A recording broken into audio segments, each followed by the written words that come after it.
of this nation, the middle class, and to make America respected around the world again, and to unite us here at home. It's the honor of my lifetime that so many millions of Americans have voted for that vision. And now, the work of making that vision is real. It's a task, the task of our time. Folks, as I said many times before, I'm Jill's husband. And I would not be here without her love and tireless support of Jill and my son, Hunter, and Ashley, my daughter, and all our grandchildren, and their spouses, and all our family. They're my heart. Jill's a mom, a military mom, an educator, and she has dedicated her life to education. But teaching isn't just what she does, it's who she is.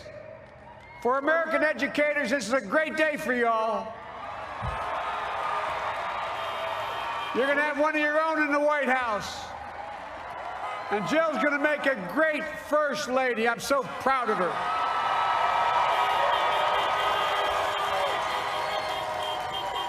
And I'll have the honor of serving with the fantastic Vice President who you just heard from, Kamala Harris,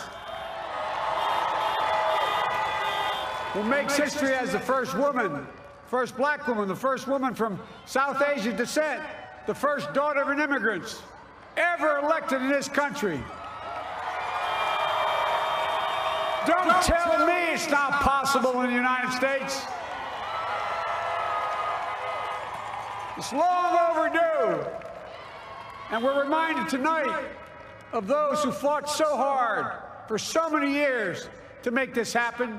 But once again, America's bent the arc of the moral universe more toward justice. Kamala, Doug, like it or not, your family, you become an honorary Biden, there's no way out. All those of you who volunteered and worked the polls in the middle of this pandemic, local elected officials, you deserve a special thanks from the entire nation. And to my campaign team and all the volunteers, and all who gave so much of themselves to make this moment possible, I owe you. I owe you. I owe you everything. And all those who supported us, I'm proud of the campaign we built and ran. I'm proud of the coalition we put together, the broadest and most diverse coalition in history. Democrats, Republicans, independents, progressives, moderates, conservatives, young, old, urban, suburban, rural, gay, straight, transgender, white, Latino, Asian, Native American. I mean it, especially those moments, and especially those moments when this campaign was at its lowest ebb. The African-American community stood up again for me. You've always had my back, and I'll have yours. I said at the outset, I wanted to represent this campaign to represent and look like America. We've done that. Now that's what I want the administration to look like and act like. For all those of you who voted for President Trump, I understand the disappointment tonight.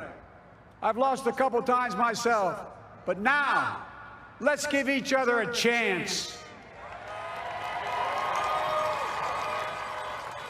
It's time to put away the harsh rhetoric, lower the temperature, see each other again, listen to each other again. And to make progress, we have to stop treating our opponents as our enemies. They are not our enemies. They are Americans. They're Americans. The Bible tells us, to everything there is a season, a time to build, a time to reap, and a time to sow, and a time to heal. This is the time to heal in America.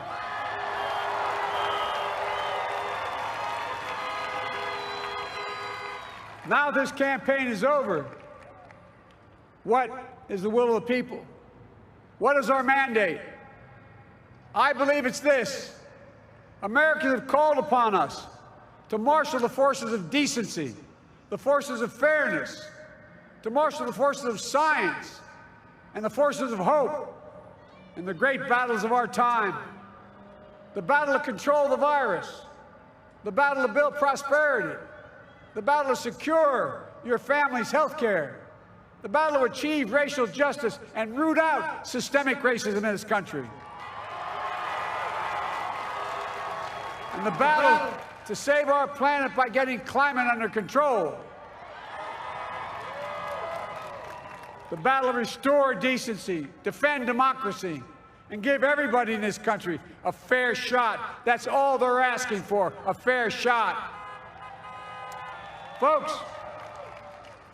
our work begins with getting COVID under control. We cannot repair the economy, restore our vitality, or relish life's most precious moments, hugging our grandchildren, our children, our birthdays, weddings, graduations, all the moments that matter most to us until we get it under control.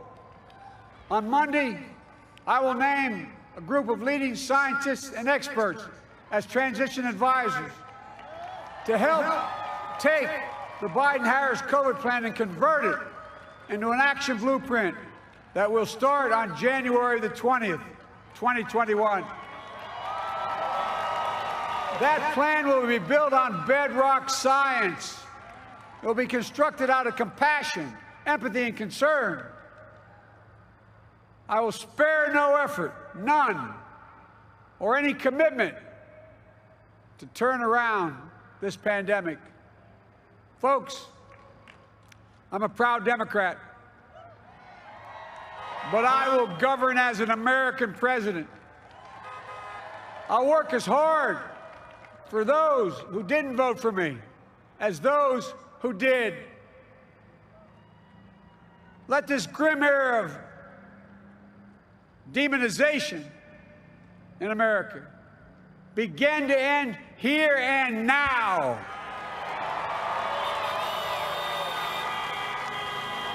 The refusal of Democrats and Republicans to cooperate with one another, it's not some mysterious force beyond our control. It's a decision, a choice we make.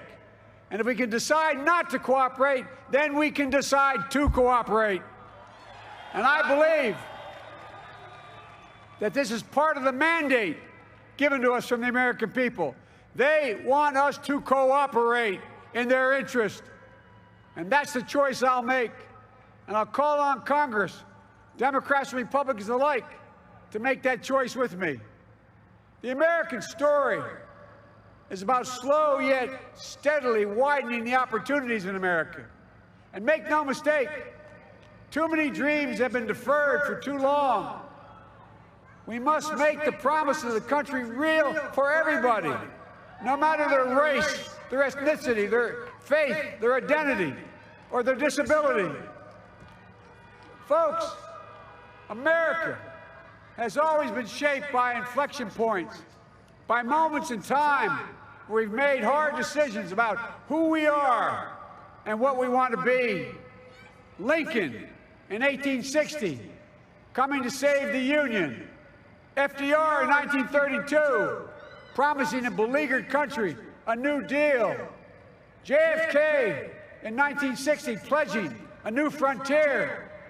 And 12 years ago, when Barack Obama made history, he told us, yes, we can. Well, folks, we stand at an inflection point. We have an opportunity to defeat despair, to build a nation of prosperity and purpose. We can do it. I know we can. I've long talked about the battle for the soul of America. We must restore the soul of America. Our nation is shaped by the constant battle between our better angels and our darkest impulses. And what presidents say in this battle matters. It's time for our better angels to prevail. Tonight, the whole world is watching America. And I believe at our best, America is a beacon for the globe. We will lead not only by the example of our power, but by the power of our example. I've always believed, many of you heard me say it, I've always believed we can define America in one word: possibilities. That, in America, everyone should be given an opportunity to go as far as their dreams and God-given ability will take them. You see, I believe in the possibilities of this country. We're always looking ahead to an America that's freer and more just, ahead to an America that creates jobs with dignity and respect, ahead of America that cures diseases like cancer and Alzheimer's, ahead to an America that never leaves anyone behind, ahead of America that never gives up, never gives in. This is a great nation.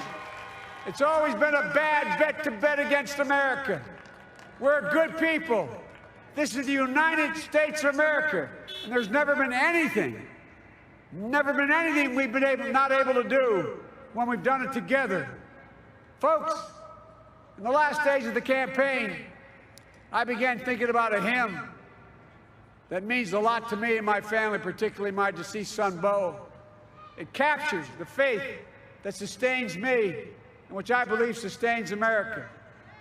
And I hope it can provide some comfort and solace to 230,000 Americans who've lost a loved one to this terrible virus this year. My heart goes out to each and every one of you. Hopefully this hymn gives you solace as well. And it goes like this: and he will raise you up on eagle's wings, bear you on the breath of dawn, and make you to shine like the sun, and hold you in the palm of his hand. And now together, on eagle's wings, we embark on the work that God and history have called upon us to do, with full hearts and steady hands, with faith in America and in each other, with love of country, a thirst for justice. Let us be the nation that we know we can be, a nation united, a nation strengthened, a nation healed. The United States of America, ladies and gentlemen, there's never been anything we've tried we've not been able to do. So remember, as our grandpapa used to say when I walked out of his home when I was a kid up in Scranton, he said, "Joey, keep the faith." And our grandmother, when she was alive, she yelled, "No, Joey, spread it. Spread the faith. God love you all. May God bless America, and may God protect our troops." Thank you, thank you, thank you.